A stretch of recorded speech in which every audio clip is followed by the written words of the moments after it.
असं नवरा बायकोचं भांडण लागावं आणि भांडणात पाहुणा यावा. पाहुण्यासमोर बायको नवऱ्याला काहीच म्हणत नाही, इज्जत ठेवती. ती फक्त इशारा करते. इट्स लाइक इशारा. नजर नजर में हाल दिल का पता चलता है सर का. अगदी तसं, हरकत नाही. संसार आहे तो, चालतं. फक्त विनंती एवढीच आहे, मायबाप परमार्थ करत करत संसार करा. संसार करत करत परमार्थ करू नका. ना तरी दरवी जैसी रिघोणी नाना रसी परित रस स्वादासी नेनी जेवी. माऊलींचं वर्णन आहे. कसा करता संसार. दरवी एक वस्तू आहे, आमटीत जाते, पिठल्यात जाते, वरणात जाते. वस्तू आहे, पदार्थ नाहीये, वस्तू आहे. उलतण्याची बहीण आहे. आता सॉरी, उलतन तुमच्याकडे काय म्हणतात. उलतन. हा, आमच्याकडे उलतन शब्द एकच आहे, फक्त उच्चार वेगळा आहे. माणसं एक आहे, फक्त भाषा वेगळी. माझ्या उलतन उलतन. तर नशीब ते उलतन तरी पटकन आलं. तर ते उलतन त्याला शेजारी एक असते, खोलगट असते. चमचा म्हणतात तुमच्याकडे पळीला. पळीला काय म्हणतात. चमचा पण म्हणतात का. पण पळी माहित आहे. तेलाची नाही, तेलाची पळी वेगळी, ती बारकी असते. मोठी मोठी वाघराळ. देवा उचल रे. जेवढा जेवढा अभ्यास आळंदीत मराठी व्याकरणाचा केला नाही तेवढा या कीर्तनच झाला अख्खा माझा. जे असेल ते. तर ती पळी, तिला पळी म्हणतात आमच्याकडे. वगराळ वगैरे लाईट टाईप पळी. पळी आमटीत जाते, वरणात जाते, पिठलं कळतं. झुणका, बेसन.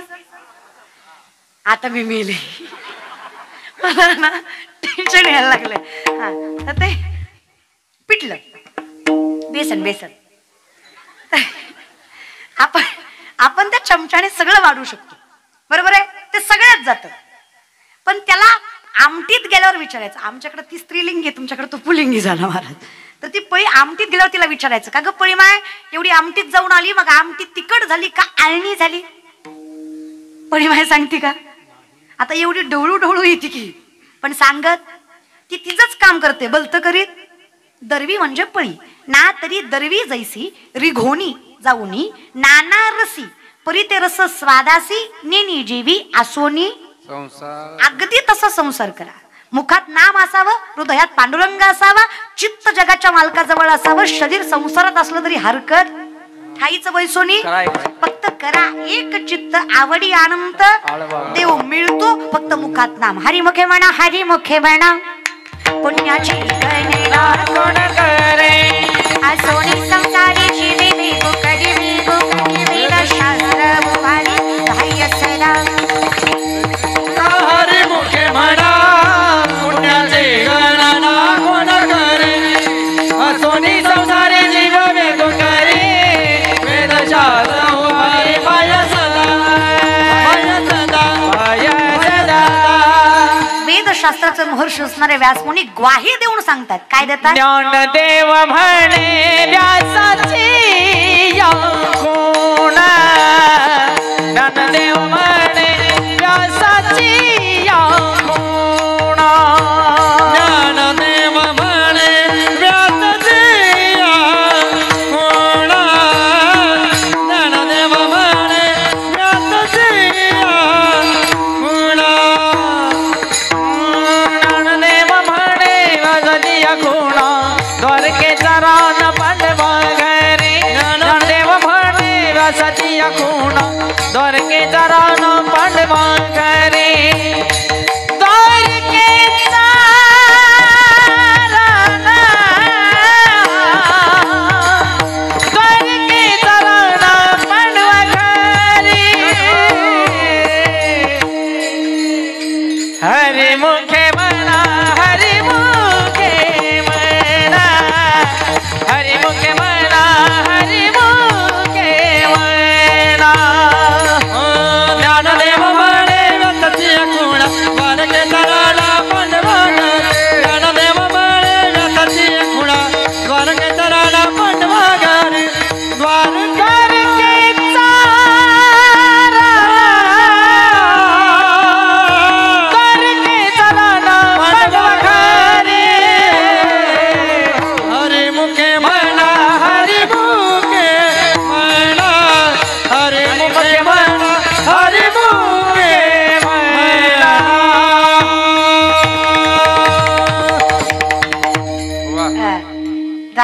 राणा, मी म्हणलं सुरुवातीपासून हरिपाठ किचकट आहे, मला सांगा पांडवाला घर आहे का?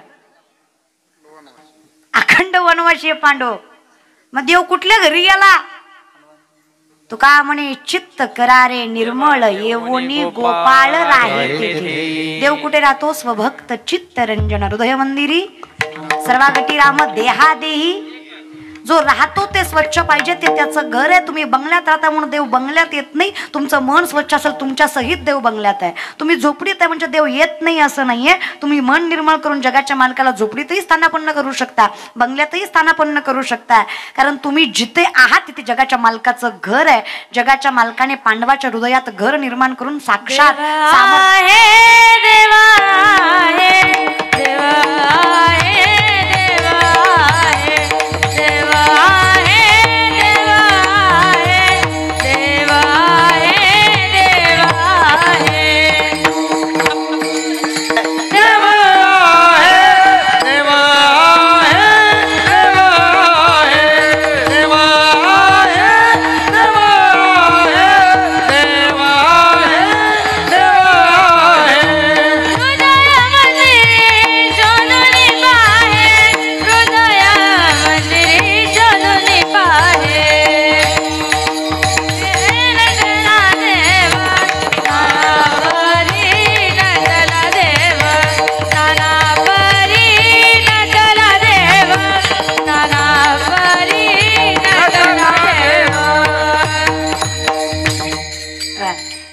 नाना परी भरून उरला विठ्ठल जळी स्थळी भरला हरिता ठाव नाही उरला आजिम्या दृष्टीने पाहिला विठ्ठलाची विठ्ठल.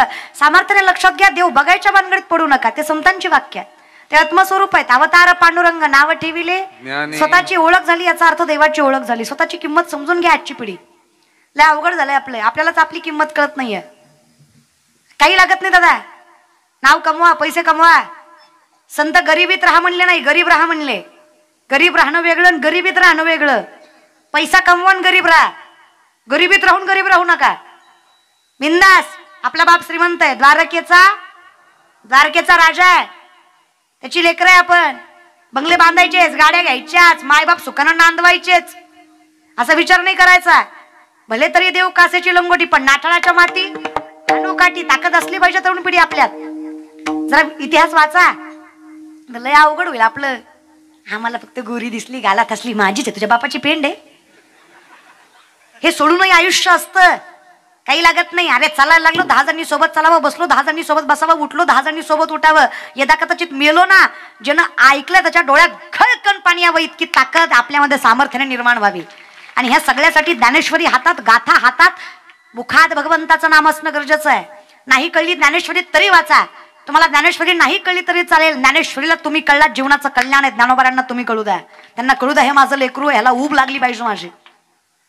आयुष्यात जेव्हा सगळं संपेल ना, तेव्हा एकदा ज्ञानेश्वरी हातात घ्या. अनुभवावरनं सांगते, मरणाच्या दारापर्यंत जाऊन महागरलेली पोरगी आहे मी. इतकं जगाने अंडरस्टिमेट केलं होतं.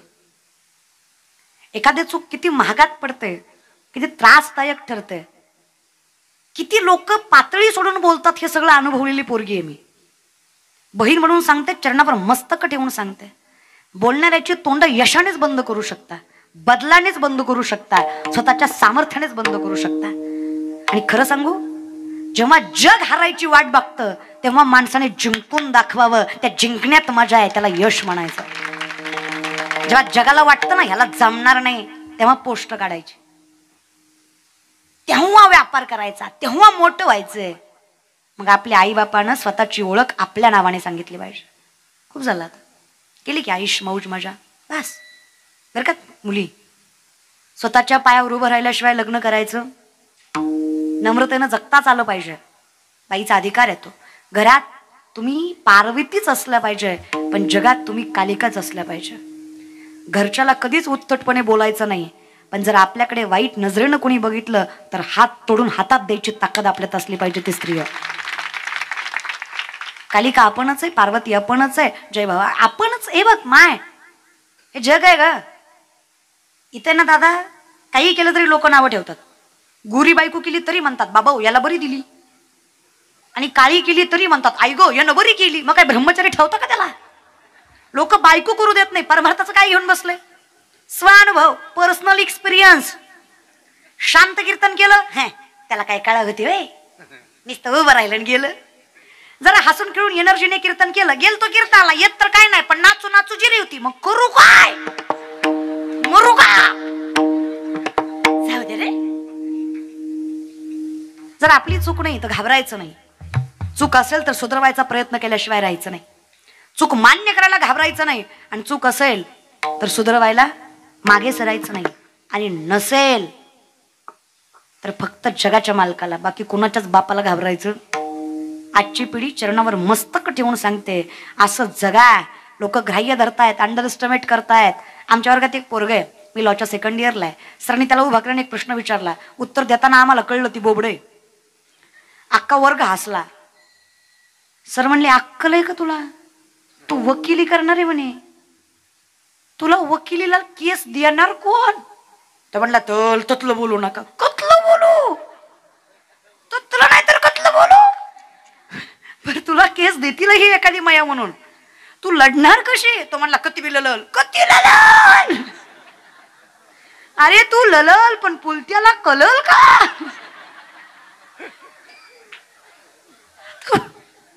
तू लढली की त्याला कळली पाहिजे की नाही, मूर्खा. अरे वकिली सोड, तू आयुष्यात काहीच करू शकत नाही. तुझं वक्तृत्व चांगलं नाहीये. फक्त वक्तृत्वावर आयुष्य जात नाही दादा. नसेल बोलणं चांगलं पण काही जिद्द नाही का? नसेल थोडंसं ज्ञान कमी जास्त पण काही हिंमत नाही का? ताकद आहे दादा, माऊलींचा आशीर्वाद आहे, चरणावर मस्तक आहे ना त्याच्या. पोराने जिद्द ठेवली, म्हणला थांडाल ते थलतो. काय म्हणला? सांगाल ते करतो. सांगाल ते करतो म्हटला तो. सरांनी 20 रामायणाचे ग्रंथ दिले आणि सांगितलं, पुढच्या लेक्चर पर्यंत ह्यातला एक जरी ग्रंथ विकला तर सर मास्तर नोकरी सोडणार आणि तुझ्या पाया खालून जाणार. अंडरस्टिमेट केलं, ग्राह्य धरलं. आजची तरुण मुलं मुली हे जग आपल्याला ग्राह्य धरताय. शेतकऱ्याची औलाद याला जमणार नाही, मिडल क्लास फॅमिली याला जमणार नाही, याच्याच्यानं होणार नाही, आयुष्यात मोठा होऊ शकणार नाही. हे मराठी आहेत, यांना आयुष्यात कधी काही जमणार नाही. ह्या सगळ्या विचार करणाऱ्या माणसांच्या नाकावर टिचून यश मिळवून ठेवा की हिंदू धर्मातलं तरुण पोरग काय करू शकतं आणि कुठल्या पातळीपर्यंत करू शकतं. कारण या गुगलचा CEO भारतीय आहे, शून्याचा शोध आर्यभट्टांचा आहे, सगळ्यात श्रेष्ठ ज्ञानेश्वरी आहे. त्याच्या पलीकडे जाऊन सांगते, पहिलं विमान मराठी माणसानं उडवलं चौपाटीवर मुंबईच्या, नाव शिवात तळपत आहे. आम्हाला राईट बंधू लक्षात राहिले, पण आम्हाला हेही लक्षात ठेवतं पाहिजे की पहिलं विमान या महाराष्ट्राच्या मातीवर उडवलं, तेही मराठी माणसानं. आपली ताकद समजून घ्या, आपल्या हिंदू धर्माची, सनातन धर्माची ताकद लक्षात घ्या.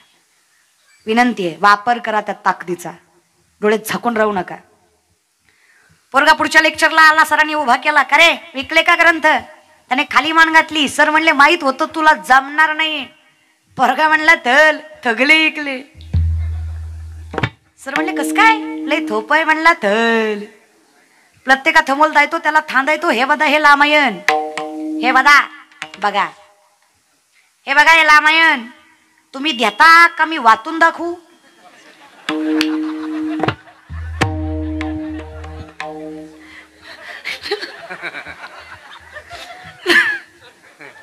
लोक म्हणले, दिन होय पुढं.